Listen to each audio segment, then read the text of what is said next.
Kollywood super star Rajinikanth talented director Lokesh Kanagaraj కాంబినేషన్లో Coolie movie రూపొందుతున్న విషయం మనందరికీ తెలిసిందే. టాలీవుడ్ కింగ్ నాగార్జున కీలక పాత్రలో కనిపించబోతున్నారు. శృతి హాసన్, ఉపేంద్ర, సాబిన్ షాహీర్, రెబా, మోనికా జాన్, అమీర్ ఖాన్, జూనియర్ ఎంజీఆర్, పూజా హెగ్డే అతిథి పాత్రల్లో నటిస్తున్నారు. ఇక ఆగస్టు 14వ తేదీన పాన్ ఇండియా రేంజ్లో తమిళ, తెలుగు, హిందీ, కన్నడ భాషల్లో రిలీజ్ అవ్వనున్న కూలీ మూవీపై ఇప్పటికే ఆడియన్స్లో భారీ అంచనాలు అయితే నెలకొన్నాయి. మేకర్స్ రిలీజ్ చేసిన ప్రమోషనల్ కంటెంట్ సూపర్ రెస్పాన్స్ అయితే అందుకుంది. ఇక మూవీపై సూపర్ బజ్ కూడా క్రియేట్ అయిందనే చెప్పుకోవచ్చు. ఖచ్చితంగా సినిమా చూడాలనే హైప్ అయితే అందరిలోనూ నెలకొంది. మరీ ముఖ్యంగా మన తెలుగు ఆడియన్స్లో అయితే సినిమాపై మంచి హోప్స్ పెట్టుకున్నారు.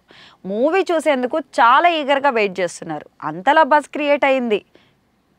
అందుకు కారణం అక్కినేని నాగార్జున, రజనీకాంత్, లోకేష్ కనకరాజ్ అనే చెప్పాలి. బికాస్ ముగ్గురికి టాలీవుడ్లో మంచి క్రేజ్ ఉండడంతో కూలీ మూవీపై భారీ అంచనాలు అయితే పెట్టేసుకున్నారు. మరి ఇదే టైంలో సోషల్ మీడియాలో కూలీ చిత్రానికి తెలుగులో ఉన్న బజ్ పై జోరుగా ప్రచారం సాగుతుందండి. ముఖ్యంగా కుబేరా మూవీ విజయాన్ని ప్రస్తావిస్తున్నారు. ఆ సినిమాలో నాగార్జున కీలక పాత్ర పోషించిన విషయం తెలిసిందే. సినిమా సక్సెస్లో కూడా కీలక పాత్ర పోషించారు.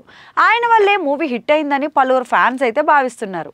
ఇప్పుడు కూలీ మూవీపై ఉన్న బజ్కు కూడా ఆయనే కారణమని, నాగు ఉనికి ఆ చిత్రాన్ని మరింత ముందుకు తీసుకెళ్తుందని ఆయన అభిమానులు అయితే కామెంట్లు పెట్టేస్తున్నారు. ఇక నాగార్జున నటించడమే సినిమా విజయంగా భావిస్తున్నారు. కుబేరాతో సరైన హిట్ అందుకున్న ఆయనకు కూలీ మూవీ బజ్ క్రెడిట్ కూడా ఇస్తున్నారు. మరోవైపేమో ఇతర అభిమానులు, సినీ ప్రేమికులు దీన్ని ఒక సాధారణ ట్రెండ్గా చూస్తున్నారు. ఎందుకంటే టాలీవుడ్లో లోకేష్తో పాటు రజనీకి కూడా మంచి క్రేజ్ ఉంది.